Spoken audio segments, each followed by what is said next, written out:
All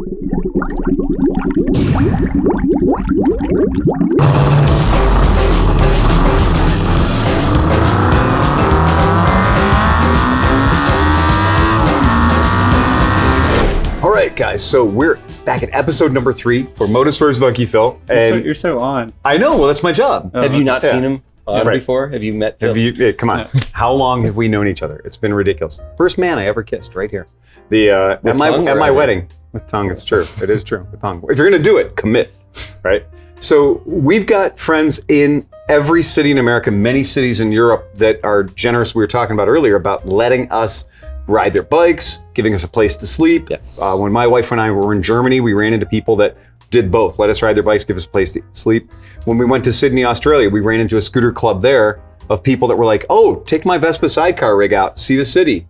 Another guy gave us a custom Lambretta and said, stay at our house. It was the people of the scootering culture have been spat upon for so long that when we find somebody who's into the same thing we're into, traveled the same bad roads we have, we just want to welcome them in and hug them. For sure. And make them feel welcome. There was one year where every rally I went to, I borrowed a bike, including our own rally in Chicago. You borrowed a bike in your own town? Because mine was all messed up. So even I literally rebuilt the motor 3 days before and it still wasn't running right. And I'm like, screw this. I have to lead rides. I have to be at You got to be on something reliable. I can't be, So luckily I had a friend who was like, I'm going out of town. You can borrow my bike. So I went over to his place and unscrewed his sidecar from this P200 and borrowed his bike. He's like, just don't fill the oil up too much or it'll leak all over the yeah. So, but I think one of them in Des Moines, I rode a motorcycle out, but then he's like, yeah, you can borrow this bike, but the flywheel side seal is not so good. So we started fixing that in his driveway while everyone's at the bar a mile up the street. Well, and by the time we finished it, half the rally's back hanging out in his driveway because, hey, someone's fixing a bike. Well, there's a rule. I like that better. I always ride in back. Yep. Because then if anyone breaks down, I can stop and help them, and then I don't have to ride anymore. Yeah, and you don't have some idiot sitting in your blind spot about to crash into you. And sometimes you loan a bike to somebody just because you know they'll fix it. Yeah, that's good. So I've done that with people's bikes too. If you have somebody coming in who's a good mechanic and you're like, dude, I'll let you borrow my bike. That same year, one of my friends from the Knuckle Draggers brought down a spare bike for me to the Cocoa Beach Rally in Florida, which I flew down to. And I rode around the parking lot. I'm like, holy shit, I'm going to die if I ride this. And I got under it and I tightened all the cables. So which is actually good because I almost T-boned a car later on that weekend. And if I hadn't adjusted those brake cables, I just would have been right into that. You got a bike to borrow, but he got a free tune-up. He got a free tune-up. Yeah, it's perfectly good. Yep. And you might notice when we're talking about rallies that are happening all over the country. And so every city... That was a good segue back into track. I know, right? That's pretty good. Yeah. I'm good at this. Thank you. Bro. But that's why it's Moto Stories with him, not with us. Oh, yeah, right. Why are we here even? I know. Well, you're going to like it. We're the color. You are. You do balance me out, don't you? So every city kind of will throw a rally at some point. A city will get enough people in that have scoots and they'll be like, yeah, we're going to throw a rally and it'll be fun. And but there's a thing called AmeriVespa. So there's this club. It's the national club of, Vespa. And so Vespa Club of America doesn't care what you ride. They're just mostly about the scooter thing. But they are an organization that's been around for quite a long time. And they're sort of like the granddaddy club that doesn't even try to be cool.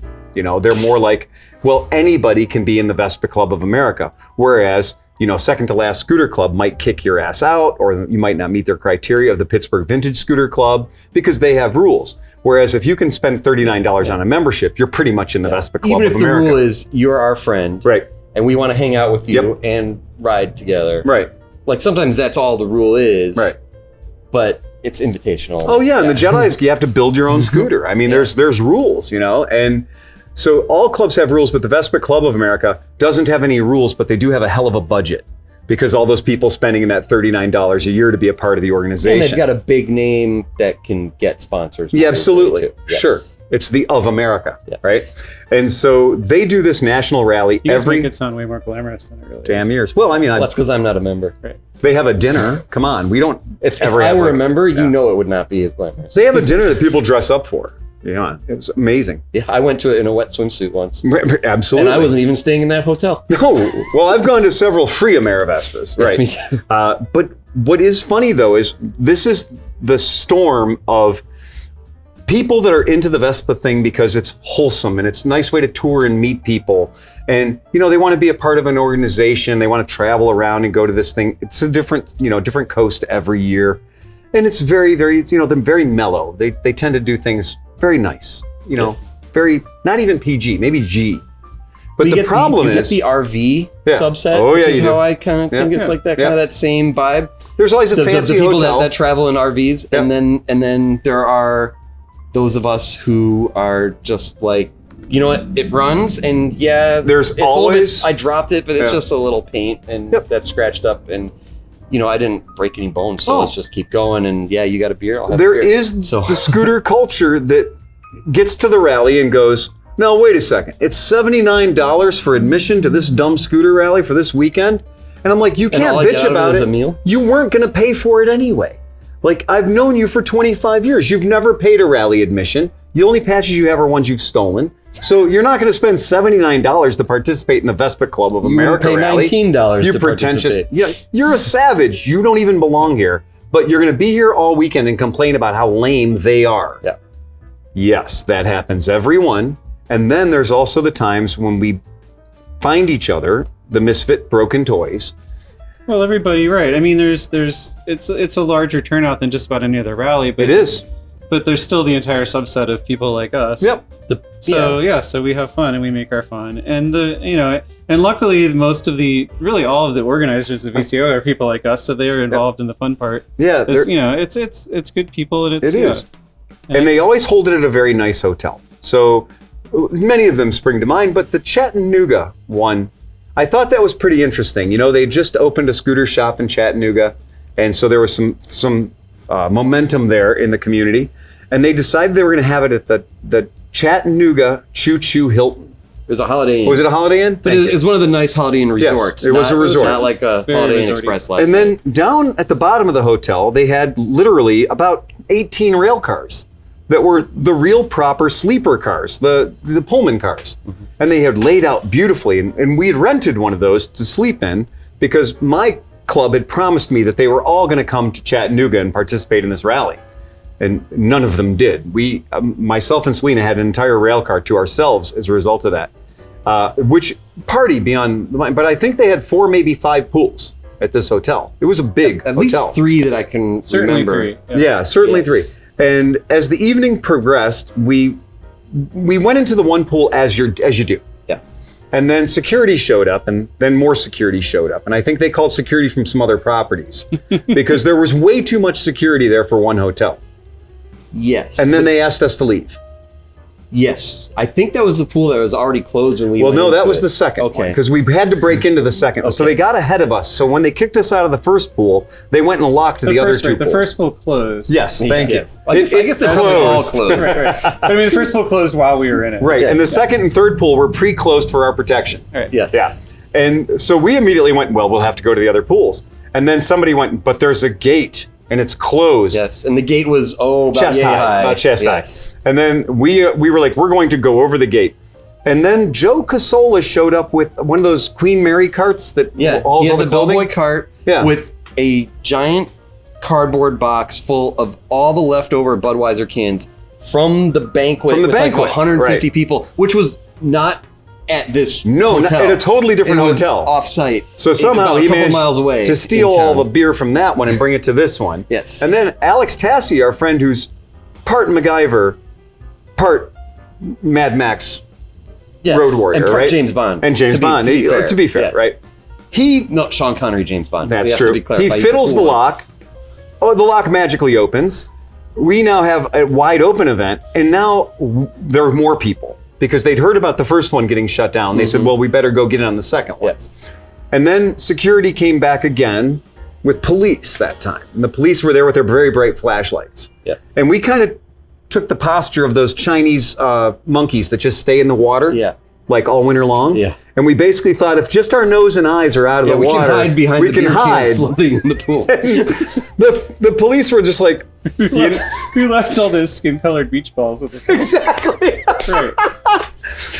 And they're like, the quote from the Hard Luck Rally that I'm going to bring forward is the local people were saying, I don't think those are Hare Krishnas because it was just shaved heads floating in the pool. And the cops are like, you have to get out of the pool. And we're like, we don't want to. It's like, we're not even in here. And they eventually did escort us out of the pool. They can't get us there in clothes. They're in clothes. That was the rule. That was exactly it. If we stay in the middle of the pool, they'll leave us alone because they're all wearing clothes. And they don't want to get those clothes wet. And then they found the indoor pool. Oh, yeah. Now, Now, Alex broke into that one, too. We found the indoor pool. Yeah, because that one got broken into as well. But then all the clothes disappeared. And it was just like somebody had gone to the zoo. It was that point of Saturday night. It was insane. Or Sunday morning. Or Sunday morning. Sunday morning, yes. It was bonkers. But that was the first time I saw a lot of people naked. Just in general. In general, right. But I mean, the first time I saw a lot of specific people naked. Both columns totally represented. Yes. And so I do remember the police coming in as our friend Joey Roughhands was full airborne, spread eagle, doing a spready, aiming right at the cop. And I mean, this cop walks in and he's about to just, and all you see is, ah! And if he could have stopped mid-launch and left, he would have. But he wasn't. He was fully committed. And he side cannonball flips into the water, and the cops are just like, you are all going to jail. And that point was like, the reality set in. He's not going to arrest anybody who's slippery and naked. And that was just like, it just turned into a game of watching all of my friends kind of go from this part of the pool to this part of the pool. And eventually when we would make a lap, a few people would filter out through the exit, and then the blob would move a little bit more.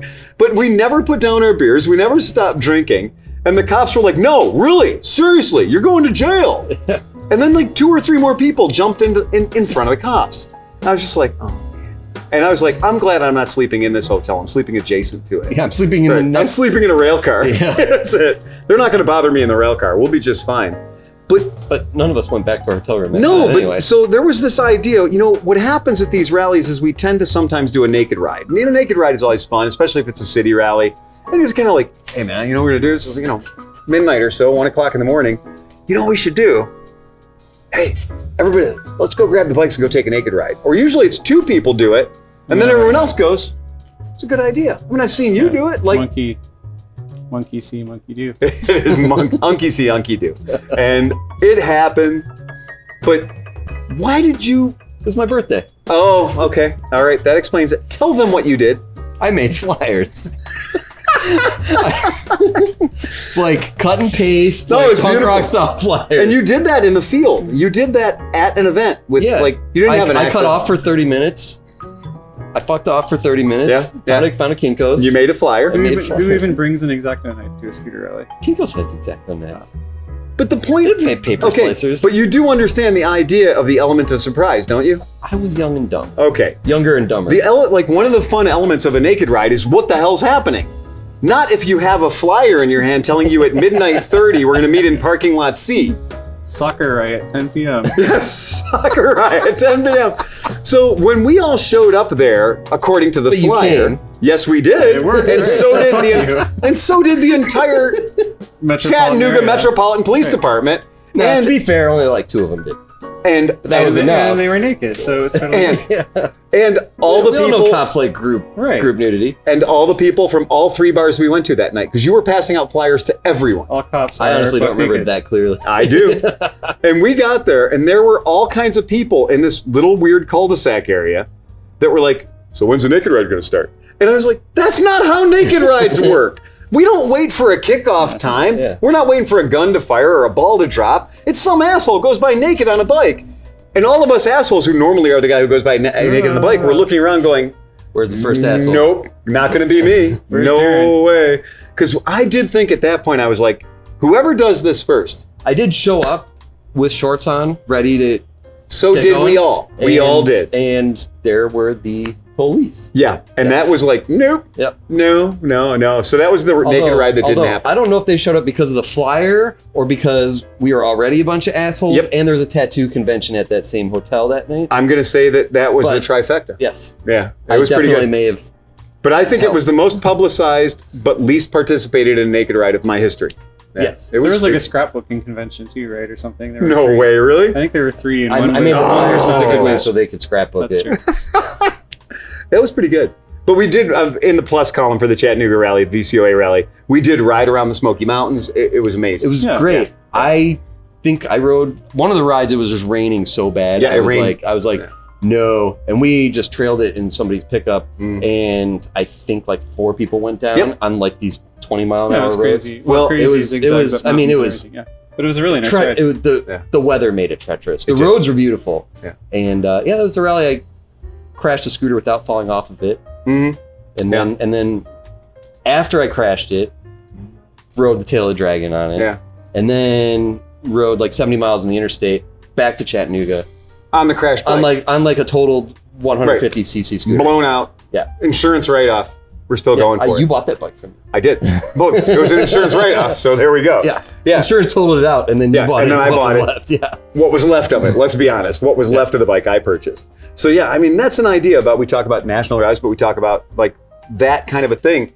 There is fun to be had, and it's not always, the one they did in Indianapolis, they were whinging that people didn't bring vintage scooters to it anymore. And I respect the challenge. So I brought a trailer full of nothing but bikes from the 60s.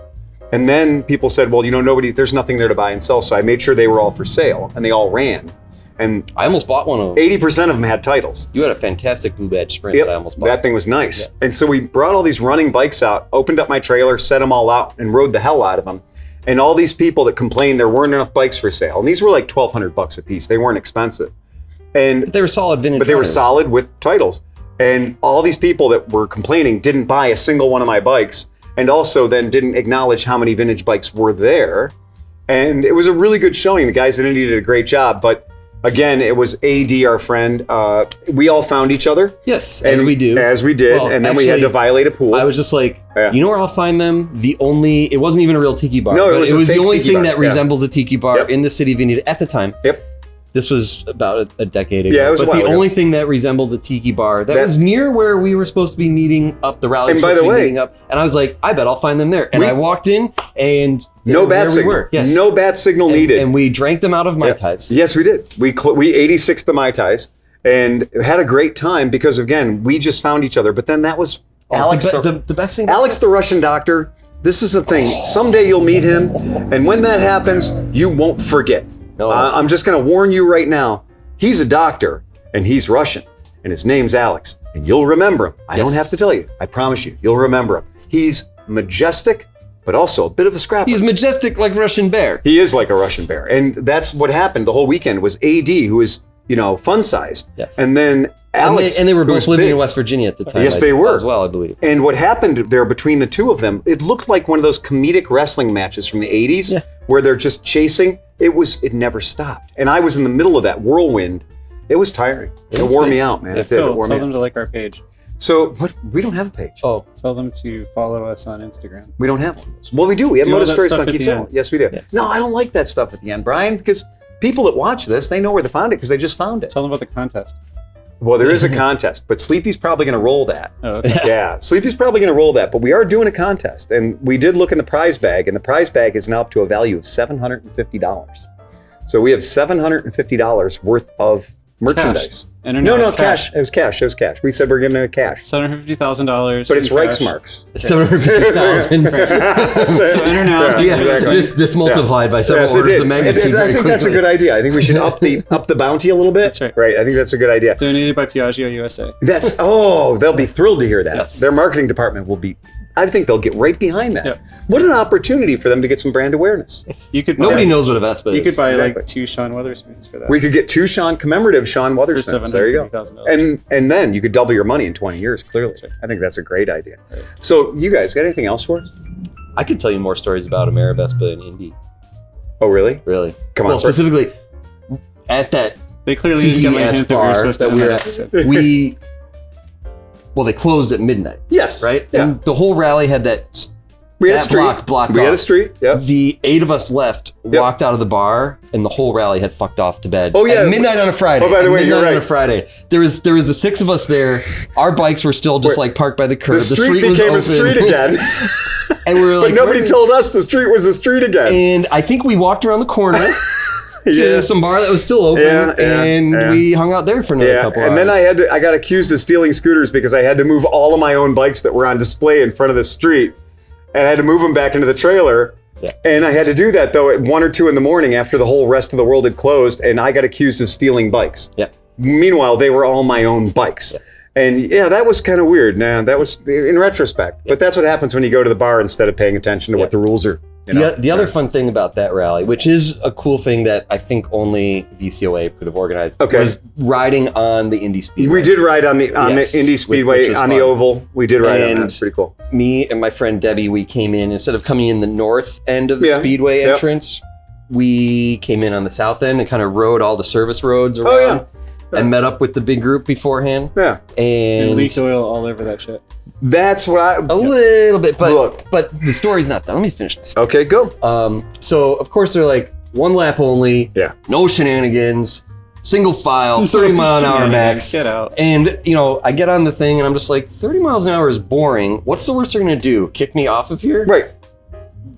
At the end of your 1 lap. At the end of my 1 lap. We're the same place we got on. They already just told you the rules and the penalty. Yes. Right. So I just dropped down a gear and gassed it. Oh, yeah. But that was pretty damn cool. I mean, the race was just on last weekend. It's a banked oval. Were they angrily waving But it's pretty steeply banked. It's very steeply banked. Yeah. It's pretty steep. It doesn't look like that on a race track when the car's going 250 miles an hour, I've spent an afternoon on a little scooter where you're going like 30 to 50 miles an hour, and if you feel like the track is like curving over you. It does feel like it's. I've spent an afternoon in the Speedway police station, so you're lucky. And then on the way out, the whole group left out through the north side, and we're just like, nah, fuck that. It was more fun coming in on the south. So we ride out down the south, and of course security stops us, and my friend Debbie tells you to go around the track again to leave.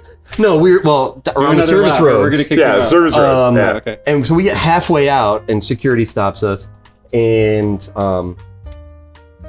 my friend Debbie got a picture, like a selfie, and she's like, and I'm in the background, like this, being like talking to the cop in the car, like being lectured to. Nice. And it's like, well, we came, and I literally was like, well, we came in this way. True. Yeah. I thought we were just going to go out the same way we came in. Right. True.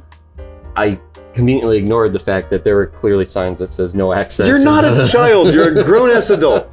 Where's the worst place to park a scooter in Indianapolis? Indianapolis? In the campground at the Speedway. Why? Well, it turns out the Indianapolis Speedway is run by Girl Scouts and 80-year-olds. Literally, I'm not even exaggerating. Like, they don't have employees. They just bring groups of retirees and teens in to run things.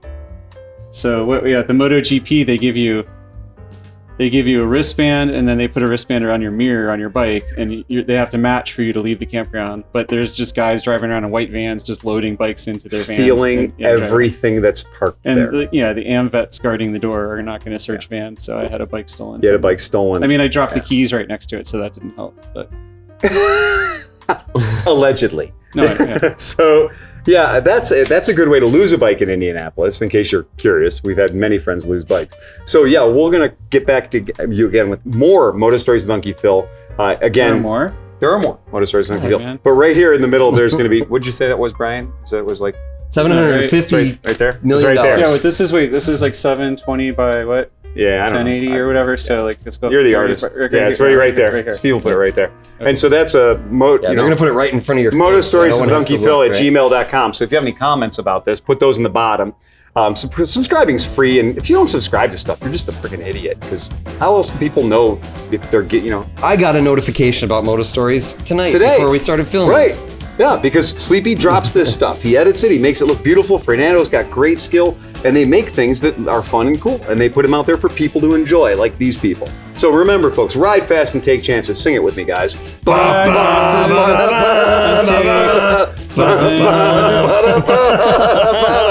the red button.